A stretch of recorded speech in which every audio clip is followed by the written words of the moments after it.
Welcome, everybody. Appreciate being here. And I would thank Johnny for filling in for me Sunday, but he's not here, so I can't thank him. Um, we are on our last lesson of the second section of the book, lesson 2.8, and we're finishing up, 7 and 8, kind of going over this idea of sacrifices and the priesthood and all those things. And so, just really trying to think about how our worship to God relates to these concepts. And, we think about all these things in the Old Testament, and we think about them in sort of a curious way, the same way that we think about, the foreign empires of old and the rituals and the pomp and circumstance that they had, maybe the way we look at the royal family in England today or something, just kind of a curiosity in a lot of ways for us sometimes. We'll watch those big events, even though we did our best to get away from them, and it's just curiosity. And oftentimes, we think about sacrifices, and you'll hear people in the pulpit say, "Boy, I'm glad we don't have to do all those sacrifices anymore. Boy, I'm glad we don't have to slaughter all these animals and do all these things." And I think there's something to that. I think there's a lot to be thankful for in that element. But the reality of it is the blood and guts and gore and the hassle of it is not really the problem. The real problem is that sacrifice is hard for us because we don't want to give up me, mine, and our stuff. We don't want to give up things that we feel entitled to. We don't want to give up things that we feel like they belong to us.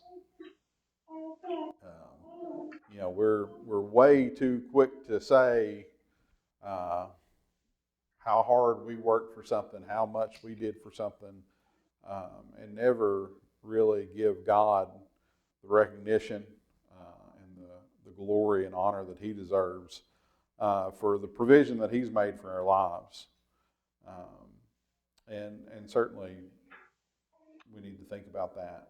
But we need to understand that in spite of the fact that our sacrifices are not these physical, tangible, often things, we're not having to slaughter lambs and bulls and all this kind of stuff.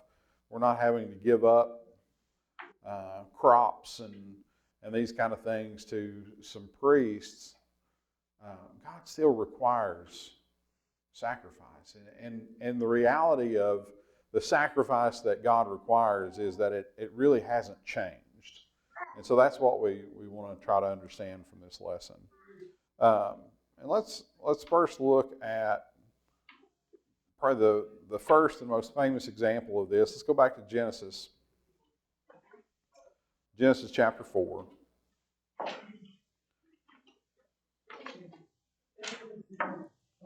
And what do we read about here in Genesis chapter 4? Sacrifices of Cain and Abel. Yeah, a couple of brothers, right?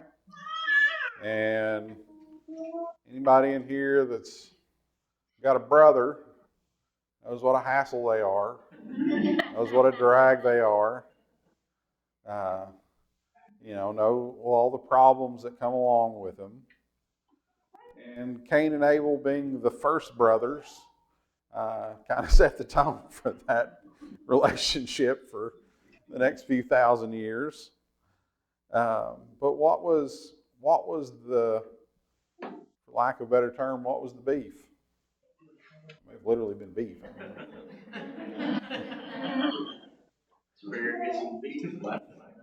What was the problem? Jealousy. Pardon? Okay. Well, what started the jealousy? What brought about the jealousy? Abel's sacrifice was more pleasing than ours. Okay, so a couple things that we understand here is that from the very beginning, God has demanded, and we don't really even know, I don't know that we know for sure how they knew, what God had told them about sacrifices, but they knew that they needed to sacrifice to God. And it tells us there that Abel was a keeper of sheep, and Cain a worker of the ground. And so it says, in the course of time, Cain brought to the Lord an offering of the fruit of the ground, and Abel also brought of the firstborn of his flock and of their fat portions.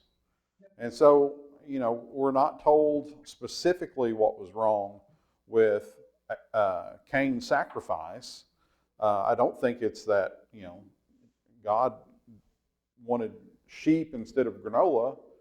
I think if we contrast the way they're described here, what's the difference? The fat was supposed to be the best. And it doesn't say that it was the worst, but it just says he brought an offering. It doesn't describe anything. So all we can really infer from that is that whatever the difference was, it was something most likely less than what God required, right? And so that was what made the difference. And it's interesting here in verse 5, it says, "But for Cain his offering he had no regard. So Cain was very angry, and his face fell. And the Lord said to Cain, why are you angry, and why has your face fallen? If you do well, will you not be accepted? And if you do not do well, sin is crouching at the door. Its desire is contrary to you, but you must rule over it." And, we read this passage, we read this story, and we talk about, the importance of giving God our best and all this. But I think there's another interesting element to this, that we understand this relationship between our sacrifice, between what we're willing to sacrifice, and our attitude, our heart. Because God is telling him, if you do not do well, sin is crouching at the door. Why is that? Why is sin crouching at the door? Because he didn't do well. Because his sacrifice wasn't accepted. What was his sin that resulted in that?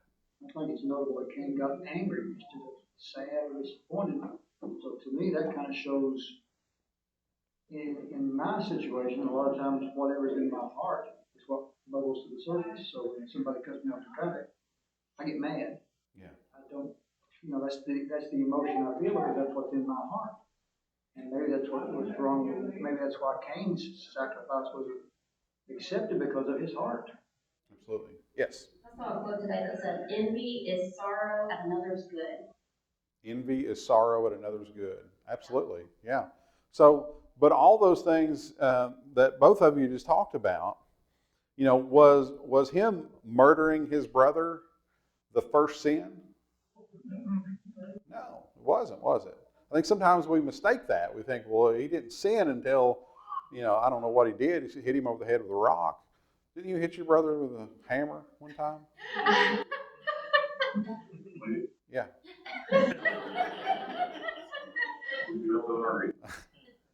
I think, yeah, we have confirmation. We have confirmation.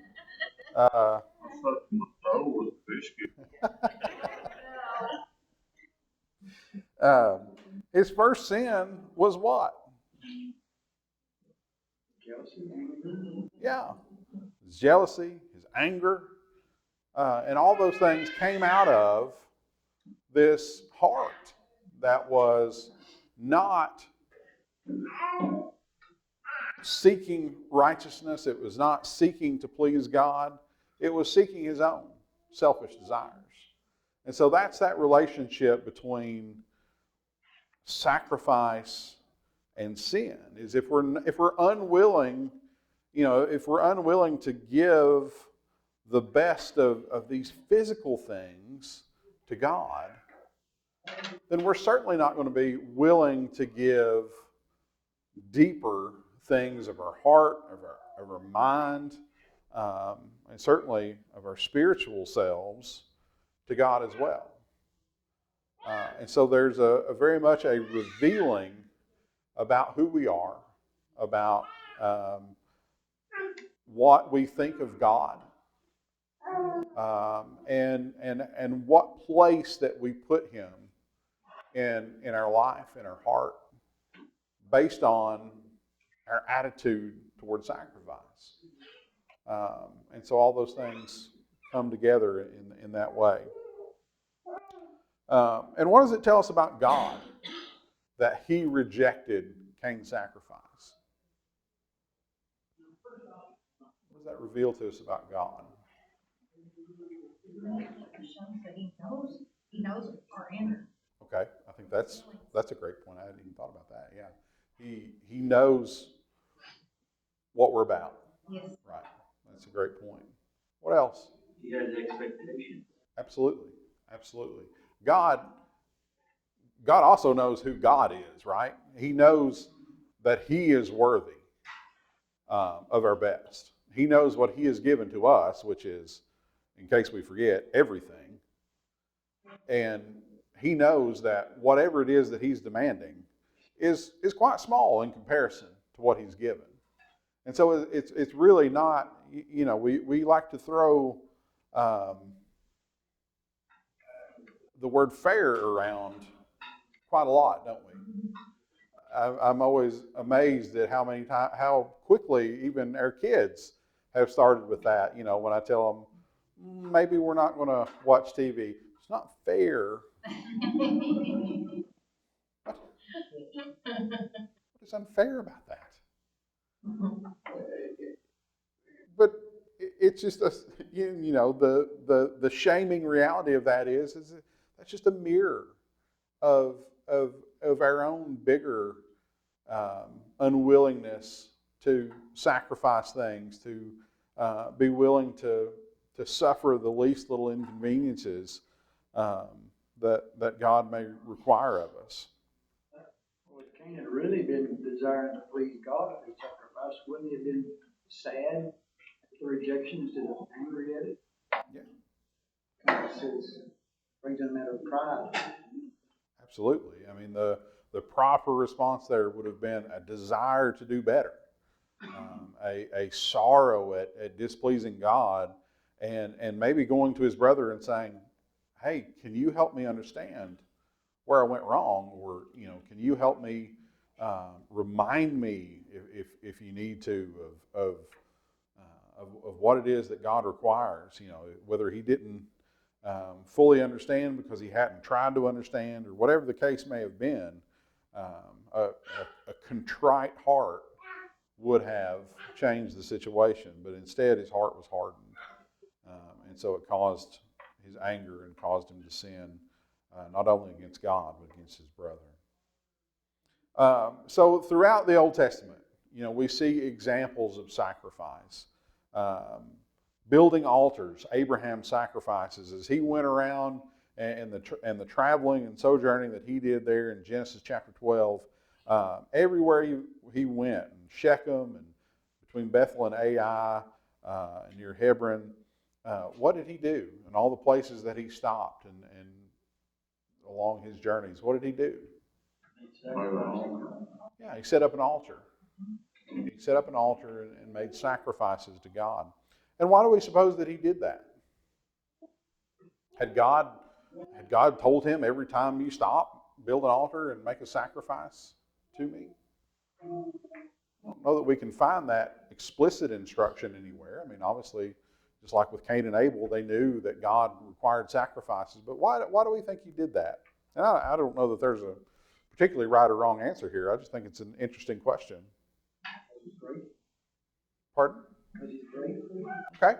Out of thanksgiving, out of gratefulness, absolutely. To give God, glory and honor for keeping him along his journey, for protecting him, for providing for him. That's a great thought. Why else?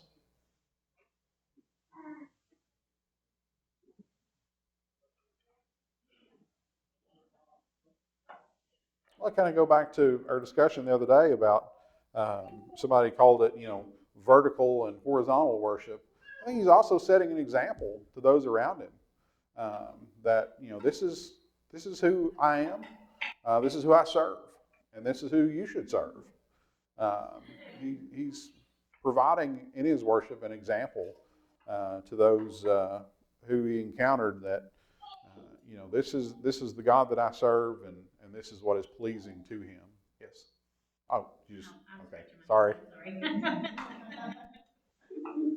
And then, of course, we come to the great example of Abraham and Isaac. And, of course, we know that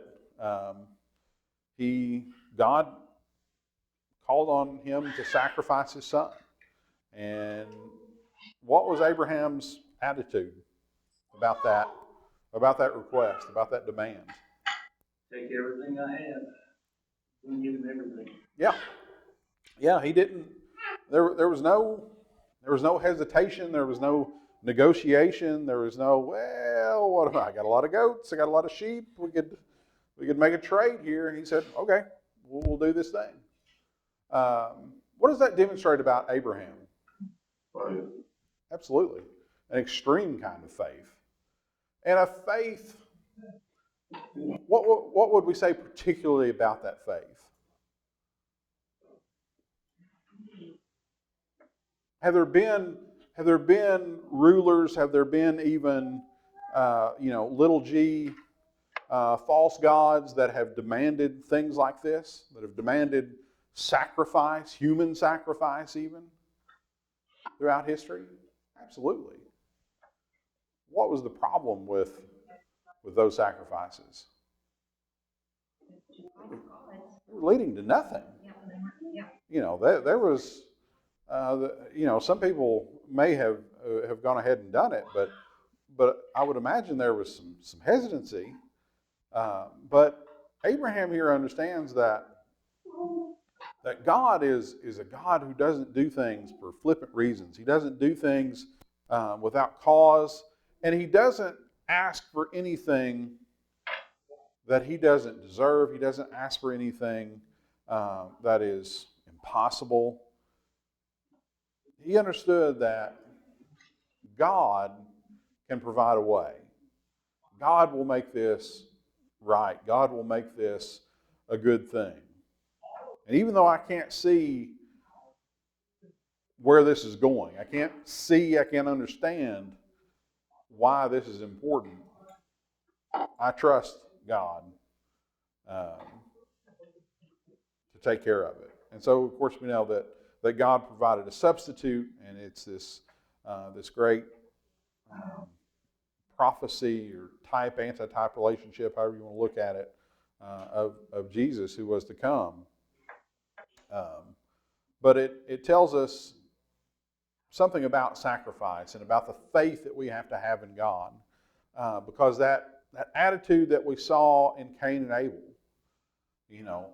I certainly don't imagine that Abel was any less, for lack of a better word, proud of the sheep that he had raised, and whichever one was the most perfect one.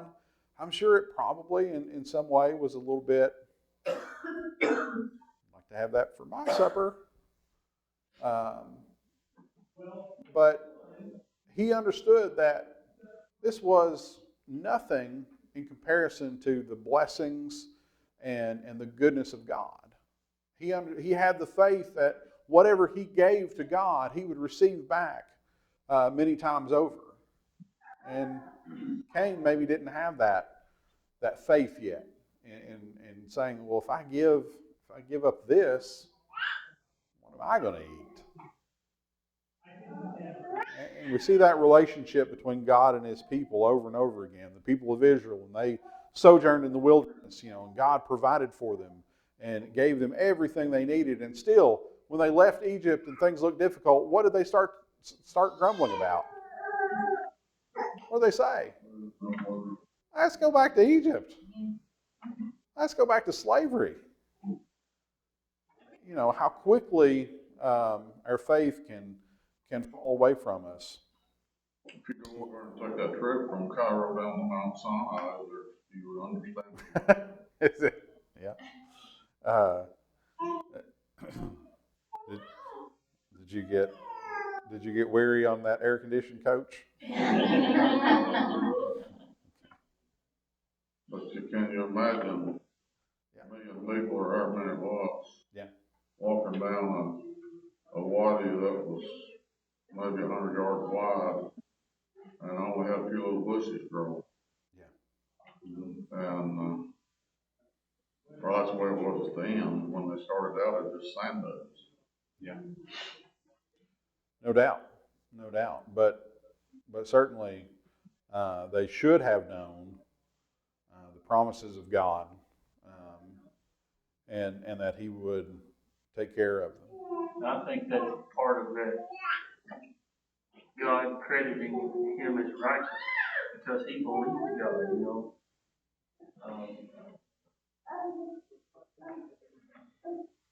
He believed God would take care of him, provide, you know.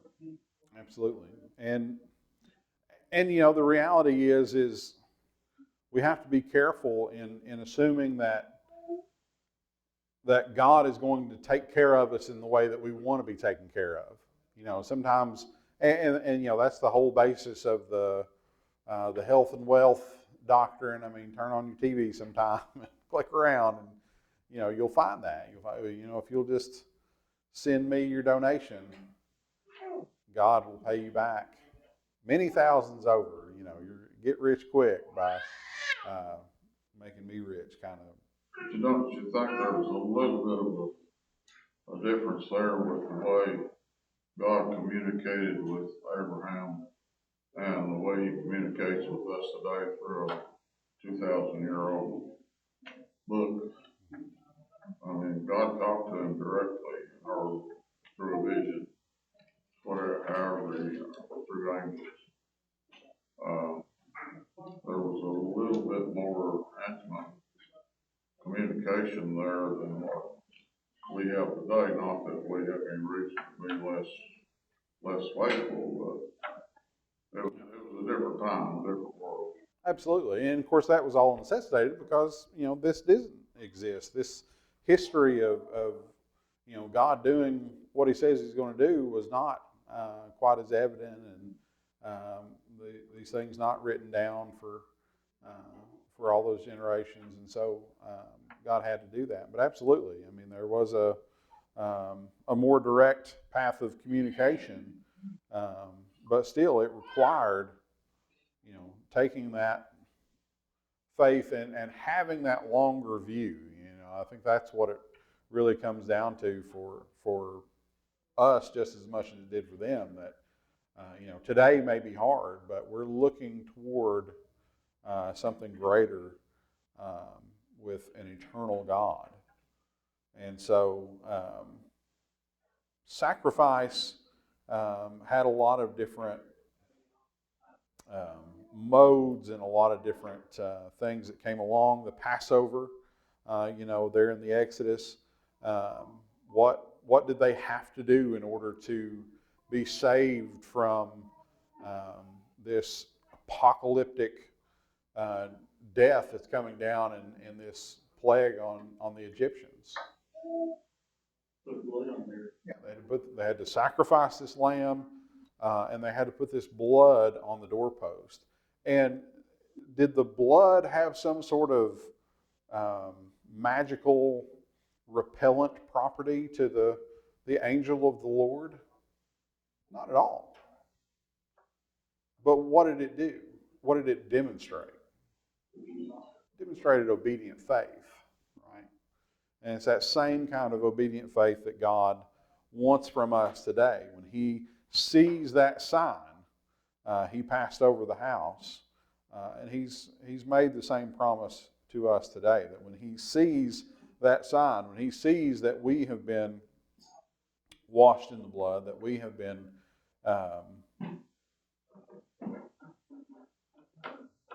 obedient in our faith, then He is willing to forgive us. He is willing to pass over our sins in that very same way.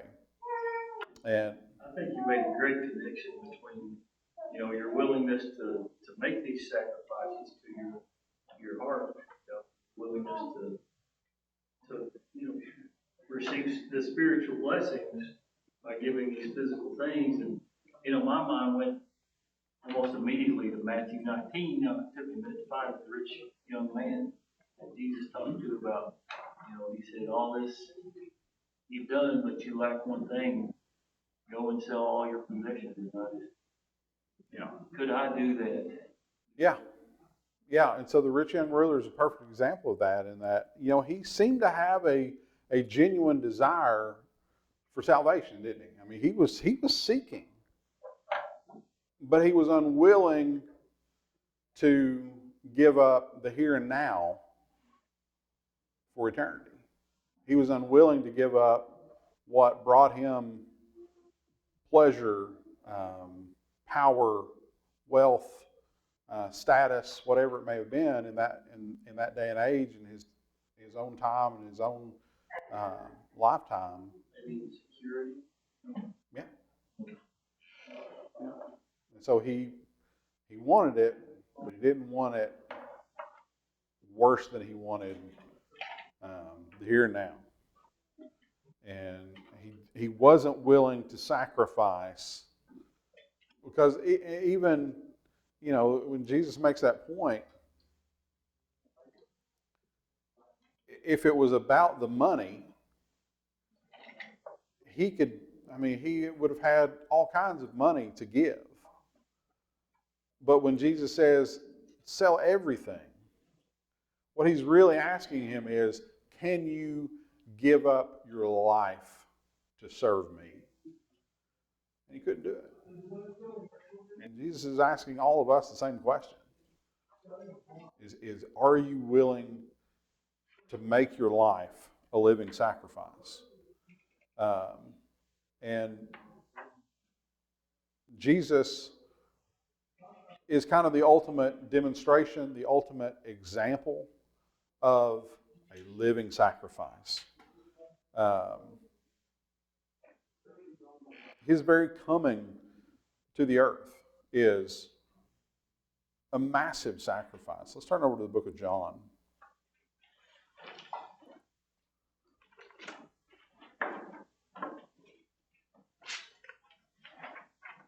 If somebody would read John chapter 1, verses 1 through 5.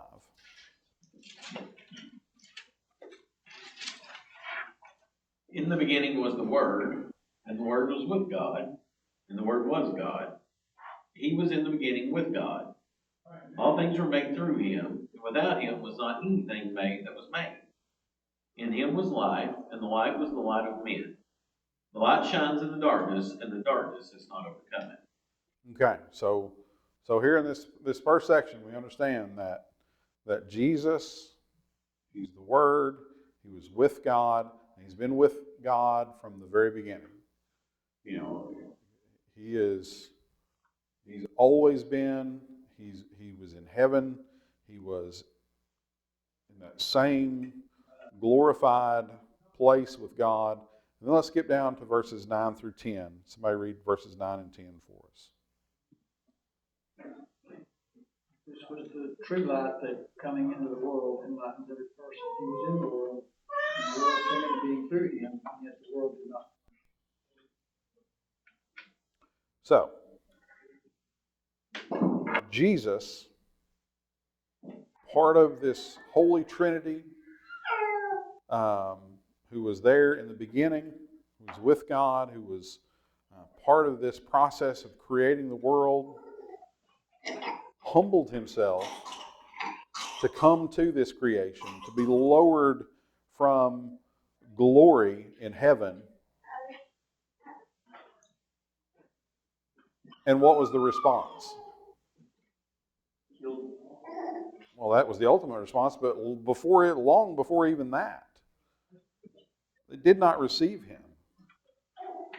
They did not honor him. They did not treat him the way that he should be treated. His birth, humble. His life, in worldly terms,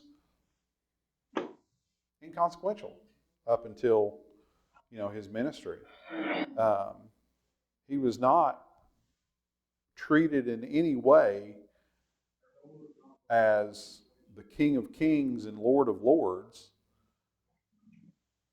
And on top of that, he didn't really seek any of those things. When we look at his life, what do we know about his first 30 years or so? Lived in poverty. That's about it. I mean, we really don't know a lot about it. We don't know what he did for a lot of that time. But in Matthew chapter 8 and verse 20, he told one of his disciples, "Foxes have holes and birds of the air have nests, but the Son of Man has nowhere to lay his head." His life was very much a humble sojourn throughout, and in his ministry especially, traveling from place to place to teach the lost, relying on the kindness and help from his disciples. He did not live a kingly life as we would think of it. He did not live a royal existence. And yet, what did that allow him to do? Who did he reach because of that? Pardon? Common person. Okay. He also reached the common people, the lowly in spirit, those who were in need. And probably because they felt an understanding. They felt seen by him in that. But also, for us, that example of total sacrifice. What is his willingness to live that way, to be rejected, to wander and to teach and live that humble life? What does that teach us about what real sacrifice looks like in practice?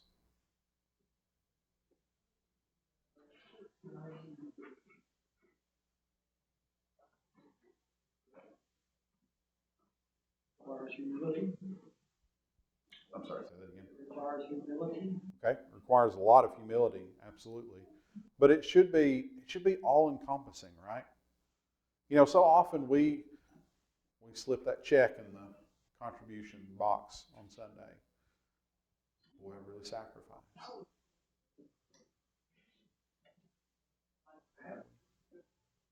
That's certainly, it's an important thing, it's a good thing, it's an honorable thing. But I think we've got to be really careful about patting ourselves on the back for these basic things especially if Monday through Saturday there's nothing sacrificial about our lives. There's nothing sacrificial about the way we honor God. Jesus was sacrificial in everything that he did. I'm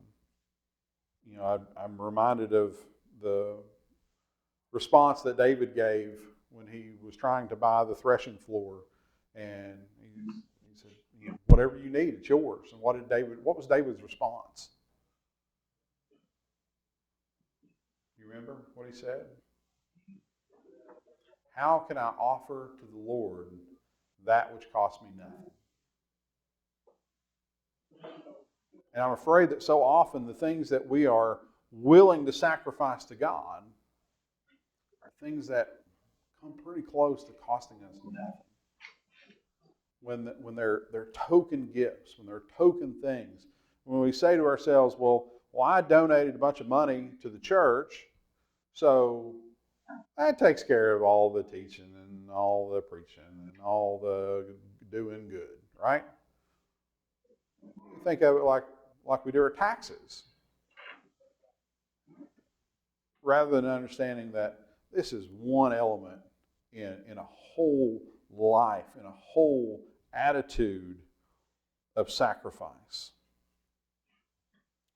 And throughout Jesus' life, throughout his ministry, he was constantly sacrificing that.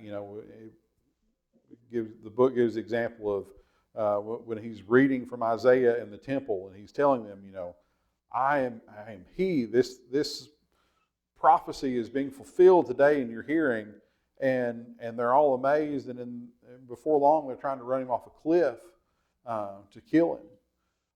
But I think probably the ultimate physical expression of that, we find in the Garden of Gethsemane when he's there with his disciples. This is the culmination of his ministry, and he knows what is coming.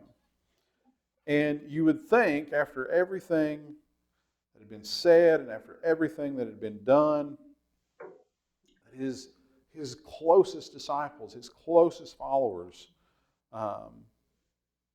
would have some sense of what was coming. But we know that they fell asleep. They went through this whole Passover with him, and still they didn't understand. And we see the anguish in Jesus' heart. He says there in Matthew chapter 26 and in verse 39, and going a little farther, he fell on his face and he prayed, saying, "My Father, if it be possible, let this cup pass from me. Nevertheless, not as I will, but as you will. Not as I will, but as you will." When was the last time that we prayed that? When was the last time that we one of our kids the other day, he was about to pray and he kind of stopped and he wasn't sure what to pray about. And we said, well, you don't, because normally it's, help 99% of the time it's help grandma feel better. And we said, you don't have to always ask for something. You can just say thank you. And love his little heart. He thanked God for his family. And so often I think we need to consider what it is that we're asking God for.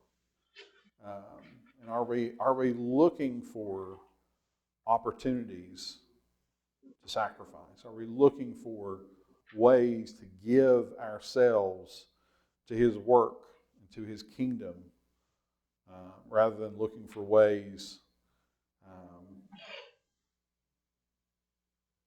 to ignore those things? I think that's a great point too. I was kind of sitting here thinking, well, what else could we sacrifice besides our money? Even if we were to give all our money, what then could we offer? Well, then time for time, is a big thing.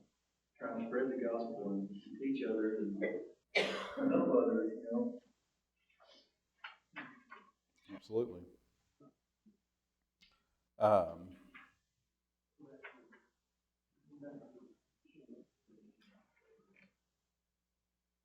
Christ gave everything himself, gave everything of himself. And what's amazing about that is he did all of those things willingly.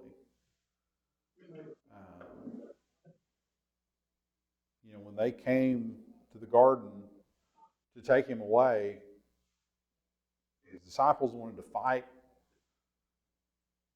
He didn't run. He didn't try to sneak away. He said, "Here I am." He knew that his time had come. And he knew that he was doing the will of the Father. And that was what he came to do. And he had the ability to choose. We sing that song, he could have called 10,000 angels, and sometimes I think maybe we don't think about what that really means, that he did not have to give himself up in that way. So what does sacrifice look like for us? In Psalm chapter 51, let's go back and look at that. Psalm chapter 51. Somebody read verses 13 through 19 for us.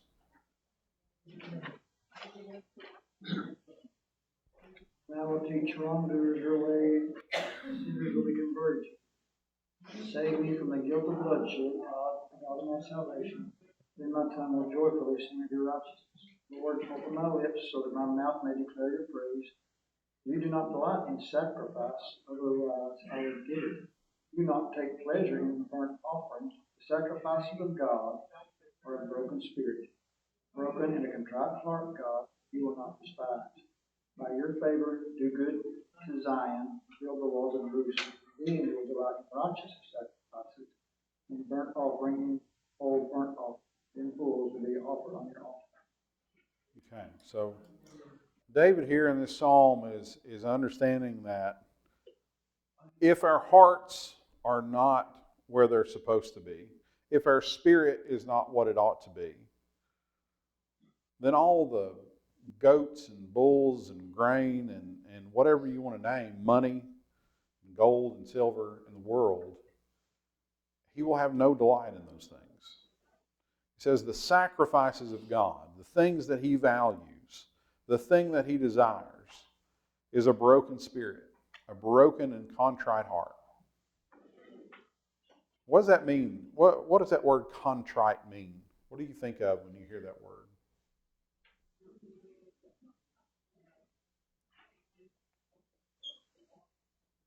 Footnote in my Bible says repentant heart. Okay? Penitent, repentant, penitent, however you want to say that. Yeah. I think there's an element of sorrow. Kind of what we talked about earlier, going back to Cain and Abel. You know, the problem with his attitude is he should have been sorrowful rather than angry. Humility, I guess, too. Humility. Humility. Remorseful. Maybe even, some shame and regret in there for our sin, unworthiness. When we lower ourselves in that way, God has promised that He is the one who will lift us up. And so we are taught to continually offer up a sacrifice of praise. Let's turn over to Hebrews 13, verses 15 and 16. It says, "Through him then let us continually offer up a sacrifice of praise to God, that is the fruit of lips that acknowledge his name. Do not neglect to do good and to share what you have, for such sacrifices are pleasing to God." Romans chapter 12, verses 1 and 2 there, we know tells us to present our bodies as a living sacrifice. Our sacrifices, though they're different than the Old Testament sacrifices, they're not these grand, physical, ritualistic gestures. What God really desires, as we just read in that psalm, hasn't changed. God desires His people to humble themselves before Him, to recognize who He is, to recognize what He has done for us,